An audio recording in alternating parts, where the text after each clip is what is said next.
कल की कक्षा में हम शुरुआत किए थे क्वेश्चन टैग, जिसमें आप सबों को 3 रूल बताया गया था। आज करेंगे 3 के बाद चौथा रूल से।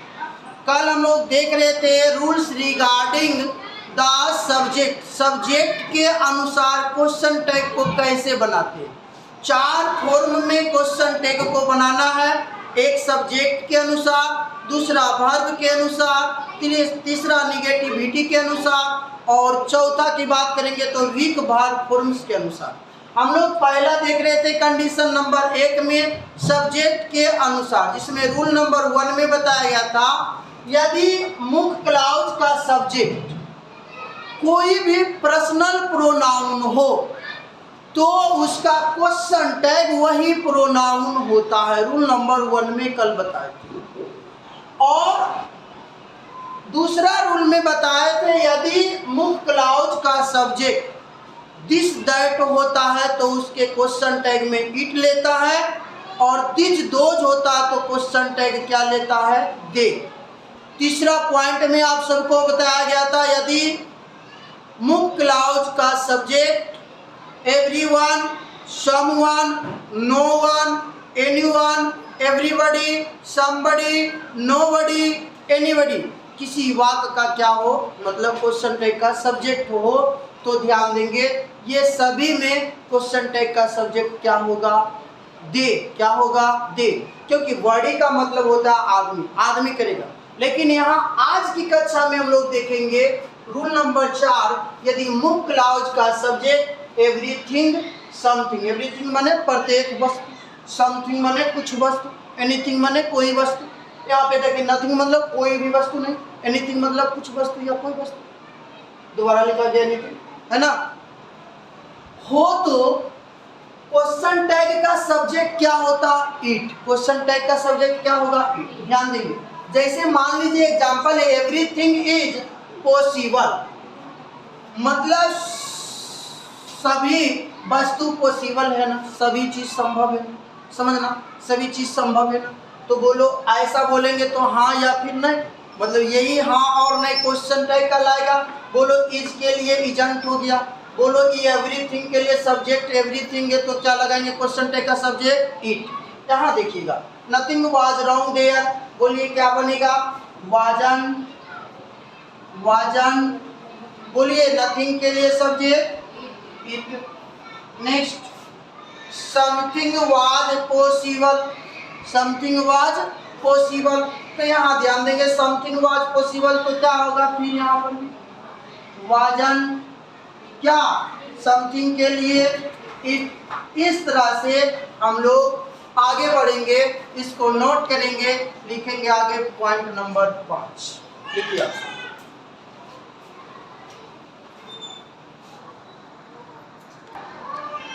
इसके बाद क्या है, हम लोग 4 पॉइंट के बाद 5 नंबर पॉइंट को ध्यान पूर्वक समझेंगे। ये बहुत यूजफुल पॉइंट है, इस पॉइंट को हम लोग ध्यान में रखेंगे और ये तब समझ में आएगा जब आप कल का क्लास किए होंगे। कल वाला क्लास करना देखना बहुत ज़्यादा जरूरी था, क्योंकि उसी से आगे हम लोग बढ़ रहे हैं। ध्यान देंगे इसमें क्या है, पॉइंट नंबर 5 में किसी वाक्य का सब्जेक्ट होता है, कभी कभार all of, some of, one of, most of, any of, many of, समझ रहा, any one of, every one of, either of और नाइदर। देखिए ये जितना भी वर्ड हम लिखे हैं, एक बात ध्यान में रखना, ये सब्जेक्ट वर्ब एग्रीमेंट में भी पढ़ाए थे कि इनके बाद जब भी नाउन आएगा तो प्लूरल नाउन आएगा। कैसा नाउन आएगा, प्लूरल, इतना ध्यान में रखना। तो all of, some of, one of, most of, many of, any one of, every one of, either of, neither of के बाद अस का प्रयोग हो तो क्वेश्चन टैग का सब्जेक्ट अस क्यों आया, क्योंकि अस जो आप देख रहे हैं वो अस कैसा है, प्लूरल। अब यहां से समझिएगा, अस है तो क्वेश्चन टैग वी। अगर सर, अगर जो यू रहे, किसके बाद, इसके बाद यू, यू हो तो क्वेश्चन टैग का सब्जेक्ट, क्वेश्चन टैग का सब्जेक्ट सब्जेक्ट यू ही होगा, यू ही होगा, ठीक है। लेकिन देम होतु क्वेश्चन टैग का सब्जेक्ट, क्वेश्चन टैग का सब्जेक्ट, बोलो देम किसका है, किसका, दे होता है।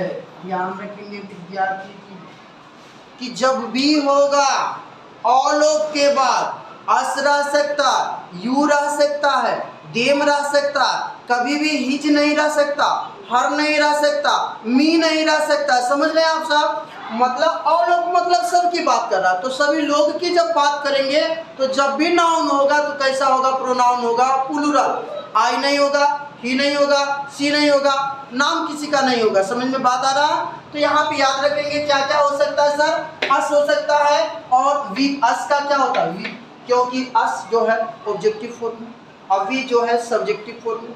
जब भी आएगा तो ये सब वर्ड के बाद ऑब्जेक्टिव फॉर्म आएगा, उसको सब्जेक्ट बनाने के लिए हम लोग सब्जेक्टिव फॉर्म में कन्वर्ट करेंगे तो क्या हो जाएगा, वी। देखिएगा आप, ध्यान दीजिएगा, तो यहाँ पर यू का यू सेम होता है, इसलिए सेम। यू का सब्जेक्टिव केस यू, तो ऑब्जेक्टिव केस यू, दोनों सेम है। यहाँ पर देखिए ये ऑब्जेक्टिव केस देम है, तो इसका सब्जेक्टिव केस क्या होगा, देम। क्या यहाँ तक समझ पाए हैं? तो आगे हम लोग इसका उदाहरण लिखेंगे, जल्दी नोट कीजिए इसको, नीचे मिटा देते हैं उदाहरण। इसी के नीचे इसको जोड़ लेना, इसके नीचे इसको जोड़िए और उदाहरण लिखिए। लिखेंगे उदाहरण, एग्जाम्पल,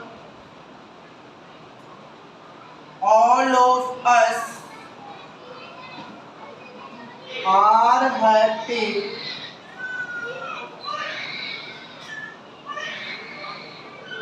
आपको खुद से बनाना, बना दीजिएगा। all of you are happy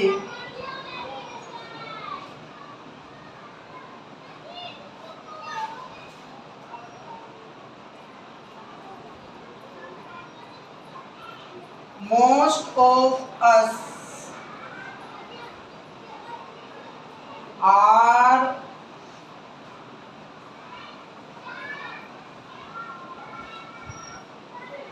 happy। Next, most of,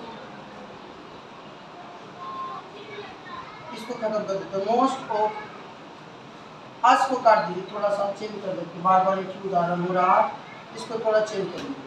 most of us can do it.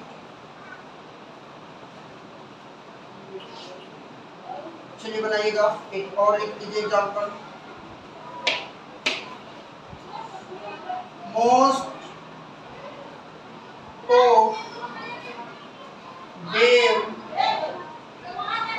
can do it। चलिए बनाइएगा। देखिए बच्चे अक्सर फंसते किसमें है, इसी में, कि यहाँ पर पकड़ना अस किसका है तो वी का, यू किसका है यू का, अस किसका है वी का, देम किसका है वी का। बन गया। यहाँ पर क्या बनाना है विद्यार्थी जी, आरन, आरन, तो बताइए अस किसका, हो गया। इसी तरह से आप सब बनाइए ज्ञानपूर्वक, एग्जाम्पल क्लियर। आगे रूल नंबर कितना होगा, रूल नंबर 6। चलिए 6 नंबर को लिख देते हैं ताकि वीडियो मेरा शॉर्ट हो जाए। हम लोग पॉइंट नंबर 6 को ध्यान में लगाएंगे और ध्यान में रखेंगे, ये मेरा लास्ट पॉइंट है। वैसे और पॉइंट है लेकिन तुम्हारे परीक्षा की दृष्टि से ये काफ़ी महत्वपूर्ण है, 6 पॉइंट, ठीक है। ध्यान देंगे। छठा पॉइंट कहता है कि यदि किसी मुख्य क्लाउज का सब्जेक्ट, किसी मुख्य क्लाउज का सब्जेक्ट कोई नाउन होता है, राम, सीता, मोहन, कुछ भी नाउन रहे तो उनके लिए क्वेश्चन टैग में प्रयुक्त, क्वेश्चन टैग जो प्रयुक्त होगा सब्जेक्ट वो क्या होगा, उस नाउन के उपयुक्त जो होगा। जैसे ही राम के लिए क्या आएगा, ही। सीता के लिए क्या आएगा, सी। अच्छा बोलिए आई के लिए क्या आएगा, आई तो प्रोनाउन है तो आई आएगा। लेकिन किसी का नाम के लिए जैसे बोलेंगे दिस पेन के लिए क्या होगा बताओ, दिस पेन मतलब एक वस्तु है। अब वस्तु के लिए कौन सा, इट।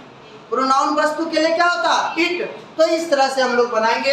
एग्जाम्पल लिखिए, जैसे मान लेते हैं लिखेंगे, एग्जाम्पल लिखिए, Ram is my best friend.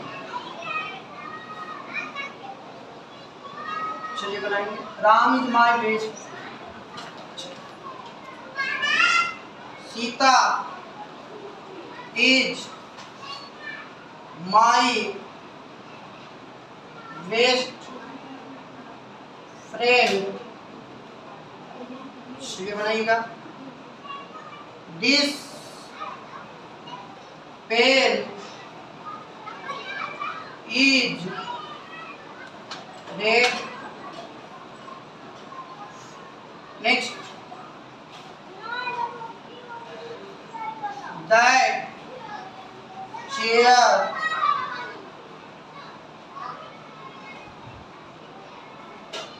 was broken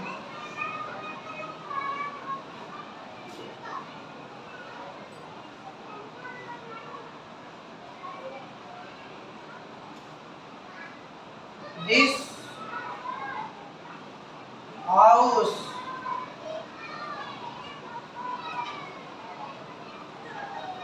is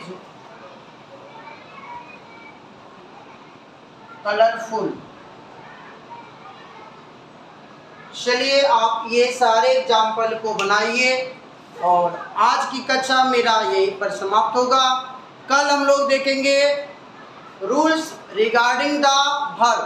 verb के अनुसार हम लोग वर्ब के विषय में बात करेंगे। जैसे कभी हम लोग देखे हैं कि इजंट हो जाता, लेकिन कल जानेंगे एमंट नहीं होगा, कौन कौन सा वर्ब चेंज नहीं होगा। सिर्फ और सिर्फ अभी आप देख रहे थे इज वाज। अभी हम लोग को देखना have, has, shall, will, can, could, बहुत सारा वर्ब है। वर्ब के अनुसार कल हम लोग काम करेंगे। कल मेरा इस क्लास का पार्ट 3 वीडियो आएगा। आज के लिए टाटा, बाय बाय, जय हिंद।